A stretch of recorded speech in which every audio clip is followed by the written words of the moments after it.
Madame, Monsieur, depuis le parking interne du bureau de douane de Dakola, vous avez le bonsoir de votre magazine mensuel Grand Virage. Pour ce mois, Grand Virage vous plonge dans l'univers des véhicules de transport de marchandises. Au corridor de Dakola ainsi que celui de Saint-Cancé, il est question de constater l'effectivité du règlement numéro 14 de l'UEMOA. Le règlement numéro 14 de l'UEMOA qui porte sur l'harmonisation du gabarit et du poids au niveau des véhicules de marchandises. À travers reportages et entretiens, Grand Virage fait le constat de la mise en œuvre de ce règlement entré en vigueur depuis le 1er septembre dernier ici au Burkina Faso.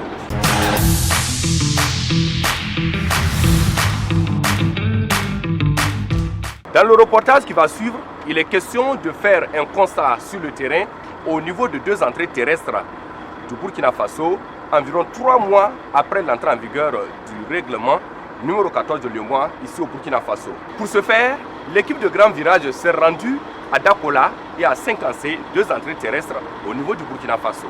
Comment se passe alors l'opération de contrôle de véhicules de transport de marchandises au niveau des frontières du Burkina Faso? Qui sont les agents impliqués dans ce contrôle?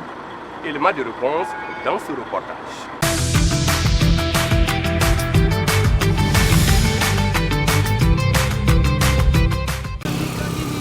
Dakola, à la frontière avec le Ghana voisin. Ce matin, nous entamons notre entrée au corridor frontalier. Sur une bonne distance, des véhicules ont laissé des traces par ici. Comme vous le voyez, des petites parties de carrosserie de véhicules, mais aussi des grandes. Souvent même, c'est le tiers de la longueur du véhicule qui y reste, comme ici à l'image. Des morceaux de camions qui ne laissent aucun passant indifférent. Une véritable randonnée de découverte le long de la chaussée. C'est la conséquence de la mise en œuvre du règlement 14 de l'UEMOA. Le règlement 14 de l'UEMOA, c'est un texte communautaire qui a été adopté le 16 décembre 2005. Il a pour objet essentiellement d'harmoniser les normes de gabarit, de poids total autorisé en charge, et la charge à l'essieu des véhicules lourds de transport de marchandises. Il a aussi pour objet d'organiser la vérification et le contrôle des normes qui y sont édictées, de définir les infractions aux limitations des normes posées et enfin d'organiser justement la répression de ces infractions-là. C'est le 1er septembre dernier que le règlement 14 de l'UEMOA est entré en vigueur au Burkina Faso. Dans le dit règlement, toutes les normes sont éditées, notamment les limites de poids et de gabarit à ne pas dépasser pour tout véhicule lourd de transport de marchandises. Le gabarit étant l'ensemble des 3 variables, longueur, largeur et hauteur des véhicules. Un texte qui vise à améliorer la sécurité routière et faciliter les échanges dans l'espace communautaire. D'un point de vue de la facilitation des échanges, le règlement 14 permet d'instaurer une concurrence saine entre les différents acteurs du sous-secteur du transport routier, et ça permet effectivement aussi de réduire le délai et le coût d'acheminement des marchandises. Au titre de l'amélioration de la sécurité routière, le règlement 14 permet de préserver les infrastructures routières contre les dégradations précoces.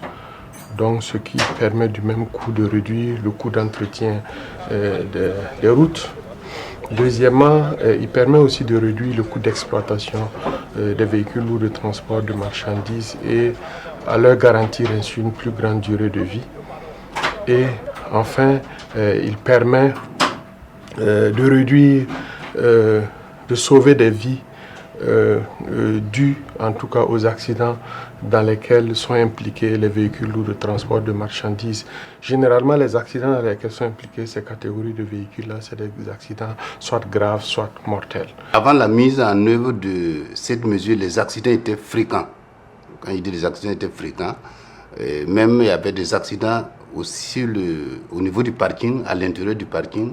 Il y avait certainement des accidents au niveau même de la ville de Dakola. Enfin, souvent, quand vous prenez la route, vous voyez souvent en fait, des véhicules qui déraillent tout simplement parce qu'en fait, ils sont lourdement chargés.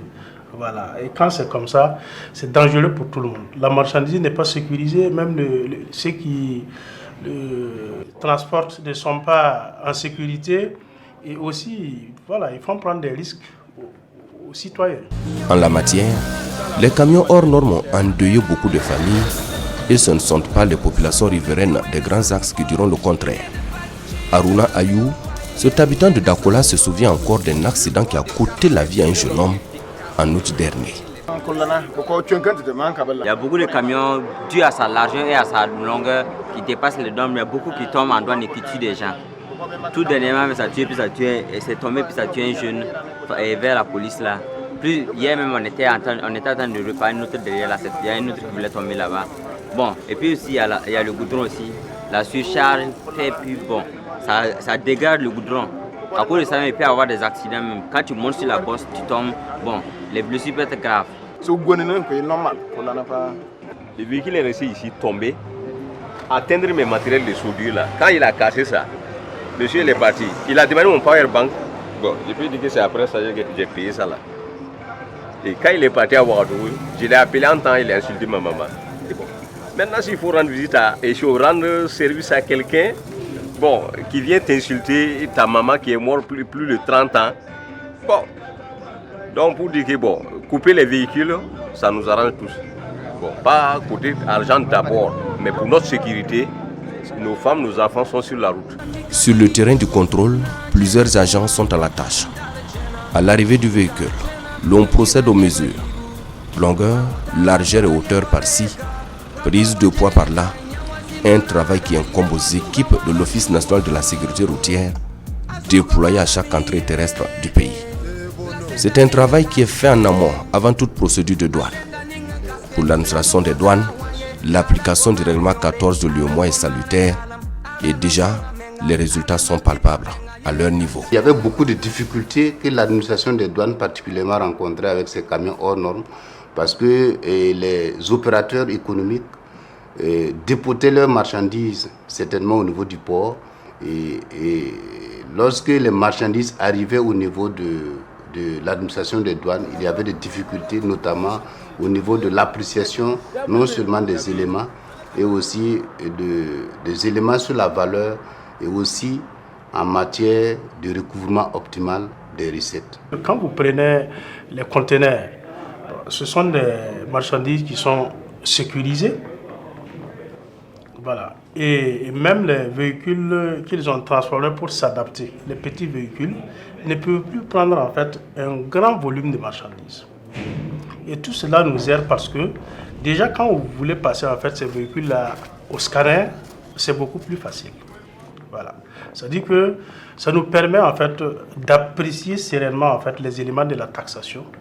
Et je dois vous dire que ça c'est très important pour nous parce que ça permet d'optimiser en fait le recouvrement des recettes douanières, qui est véritablement notre première mission. Les premières heures de l'entrée en vigueur du règlement 14 de l'UEMOA n'ont pas été du tout faciles pour les différents agents en poste au niveau des frontières. Des corridors qui ont connu des moments de réticence et même des mouvements d'humeur de certains acteurs. Nous avons pu enregistrer la réticence des transporteurs et des chauffeurs, en particulier surtout les amis du côté du Ghana.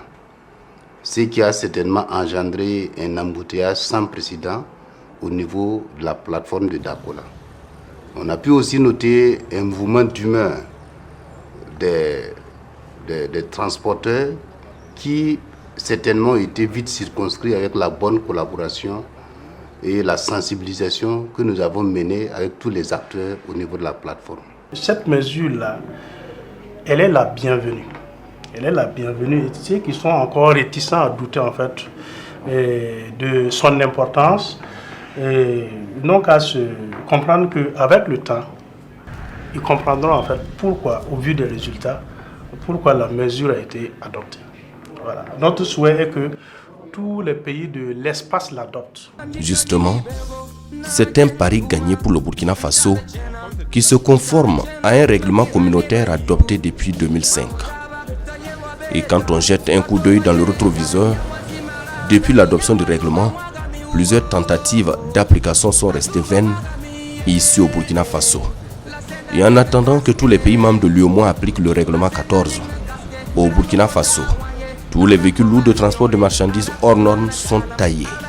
Qu'ils soient en transit ou pas, une fois la frontière franchie, le véhicule passe à la scie pour être accepté.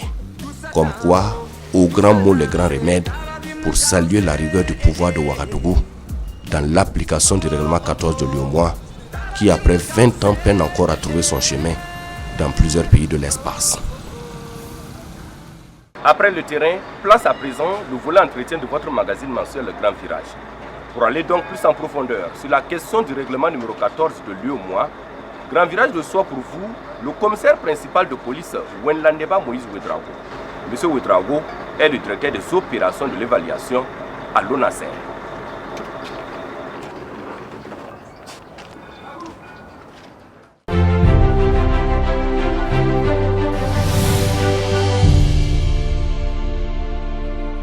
Monsieur Ouedraogo, bonsoir. Tsandamba, bonsoir.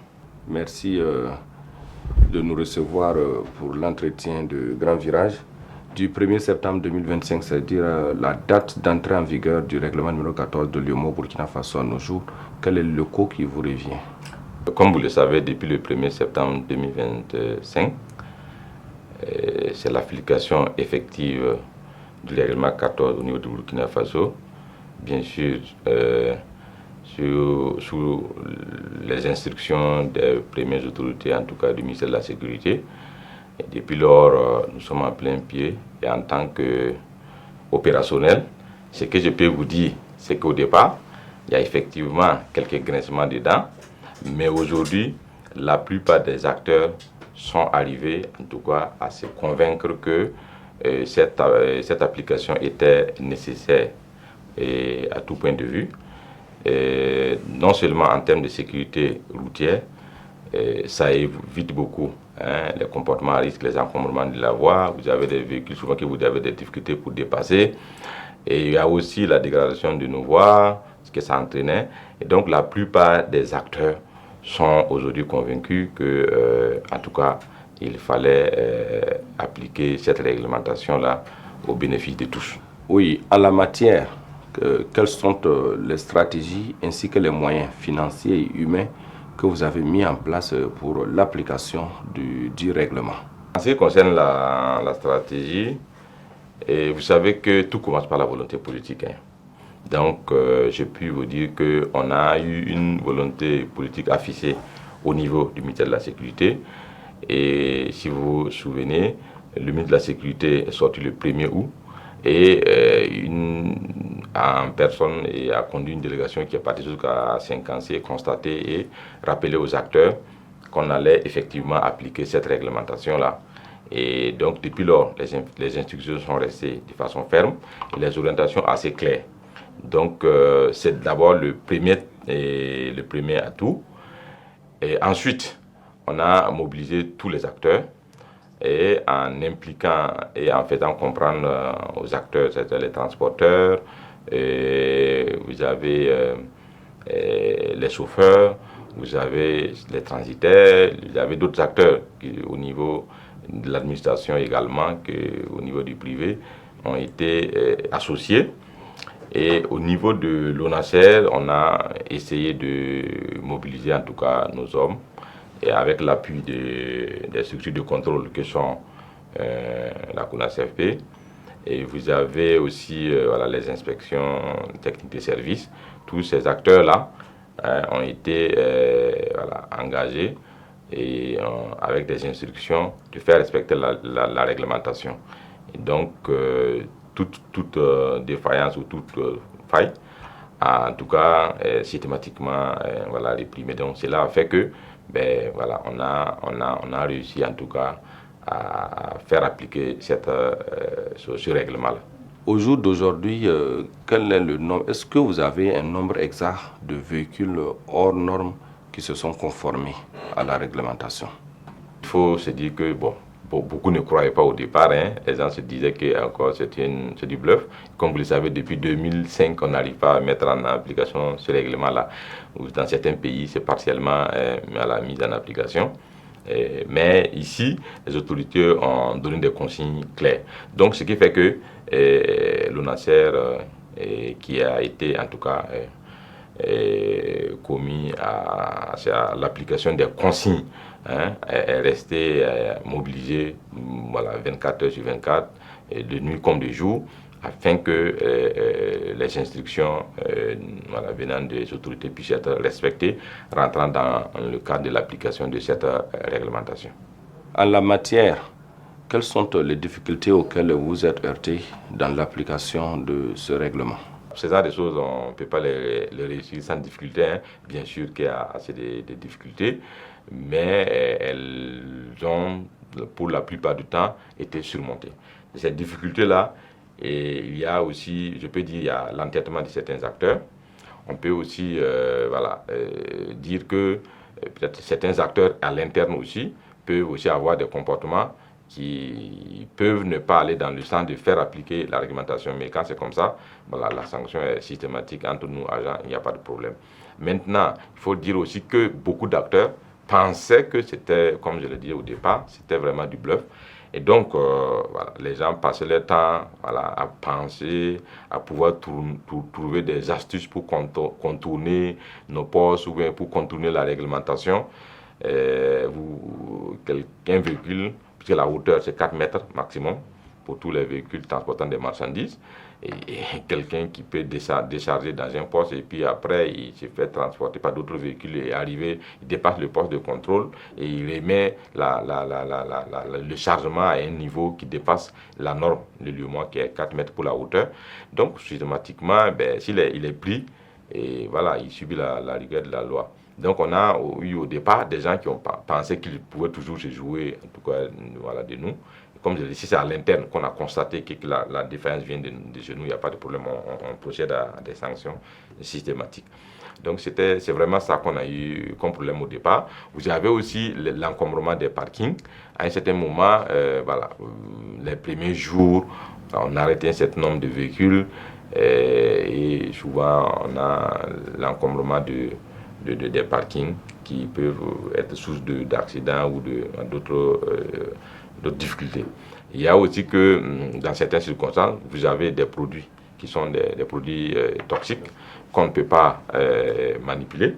Et donc, et selon la réglementation, ils sont autorisés à les décharger ou encore à être renvoyés dans le lieu de départ du véhicule, et c'est selon la distance. Si renvoyer le véhicule, c'est encore plus loin, on permet au véhicule d'aller décharger. Donc cela, on peut citer les produits miniers. Donc on a eu aussi des difficultés par rapport à ça. C'est des produits qui sont souvent dangereux, qui ne peuvent pas être déchargés. Et comme je l'ai dit, vous avez aussi l'entêtement de certains acteurs qui pensent que ils peuvent d'une manière ou d'une autre se soustraire à la réglementation. Mais à ce jour, en tout cas, je pense que tout est pratiquement en train de rentrer dans l'ordre. On a connu une phase moratoire, je peux le dire, pour 1 mois. Et durant ce temps, tout véhicule, tout contrevenant, on retirait systématiquement les documents avec pour instruction que le conducteur remette le véhicule ou le propriétaire remette le véhicule dans les normes du règlement 14 avant de rentrer en possession de ses documents. Donc, et il est aussi interdit de circuler. Les étrangers, c'était une fois vous passez, vous traversez la frontière, on vous permet d'aller décharger, vous retournez chez vous, vous n'avez plus le droit à retourner. Donc cette phase transitoire, ce moratoire, c'était pour 1 mois, dans le mois d'août. Donc dans le mois d'août, on a pu retirer, je pense que c'est 1991 véhicules hors normes qui ont été constatés et les documents ont fait l'objet de retrait. Donc, et à ce jour, on a 1775 exactement véhicules qui sont remis aux normes et qui sont venus retirer leurs documents. Donc à partir du 1er septembre, les véhicules qui étaient de façon qui dépassaient les normes de façon extravagante sont systématiquement refoulés. Donc ce qui veut dire que ils n'ont pas même accès au territoire s'ils sont à l'étranger. Et si c'est à l'interne, les véhicules sont effectivement refoulés pour une remise aux normes. Voilà, donc à ce jour, il y a aussi certains qui font l'objet de retrait pour le remise aux normes s'ils sont constatés à l'intérieur du pays. Mais disons que la plupart des acteurs, la plupart des transporteurs ont remis leurs véhicules aux normes aujourd'hui. Vous pourrez le constater en circulation vous-même. Pour terminer, quel est l'appel que vous avez à l'endroit de tous ces acteurs qui sont impliqués dans l'application ou du reste, en tout cas dans la mise en œuvre du règlement numéro 14 de l'UEMOA? Alors donc je voudrais, avant de répondre à votre question, encore remercier les acteurs clés. Il y en a beaucoup, mais je citerai ici les acteurs du transport que sont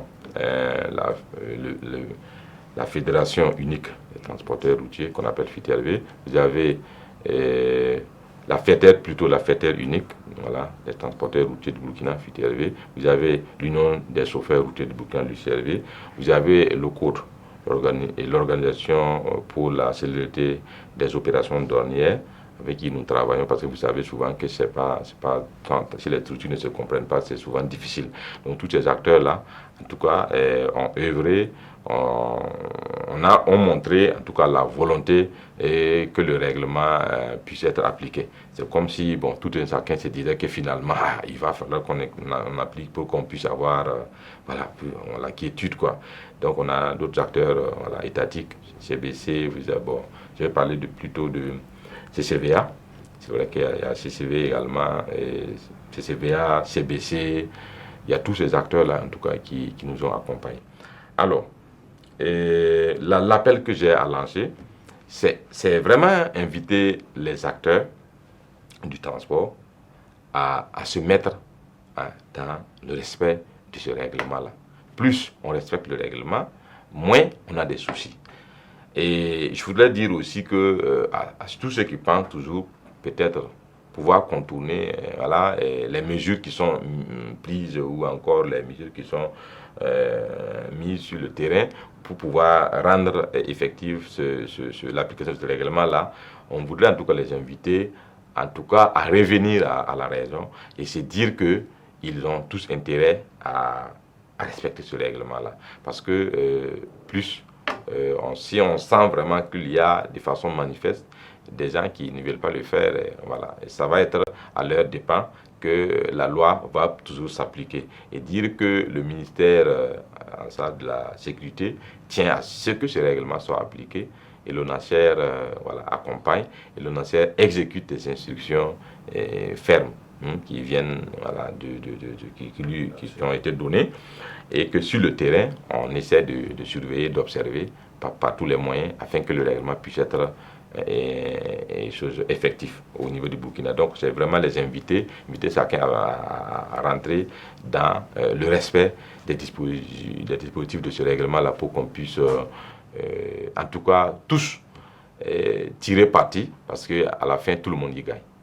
Voilà, nous sommes au terme de cet entretien. Merci beaucoup à vous, Monsieur Ouedraogo. Je rappelle que Grand Virage recevait pour vous le commissaire principal de police Ouenlaneba, Moïse Ouedraogo. Monsieur Ouedraogo est le directeur de suivi des opérations et de l'évaluation au niveau de l'ONACER. C'est moi qui vous remercie.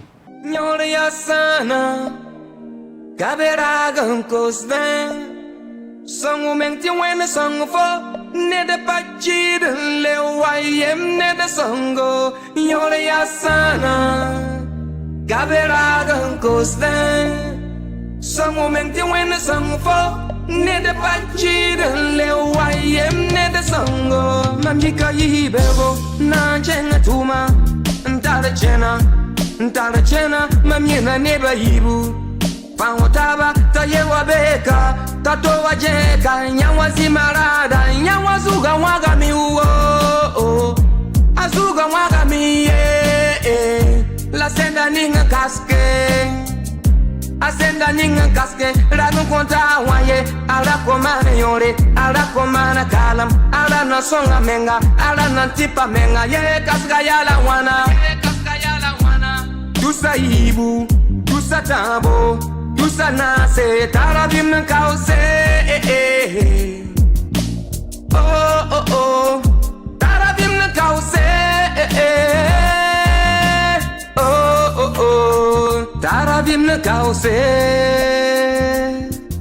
C'est tout pour ce numéro de Grand Virage. Merci d'avoir été des nôtres. Rendez-vous le mois prochain, Dieu voulant, pour un autre numéro et bien entendu avec une autre thématique. D'ici là, portez-vous bien, prenez soin de vous, surtout en circulation, quel que soit votre moyen de déplacement.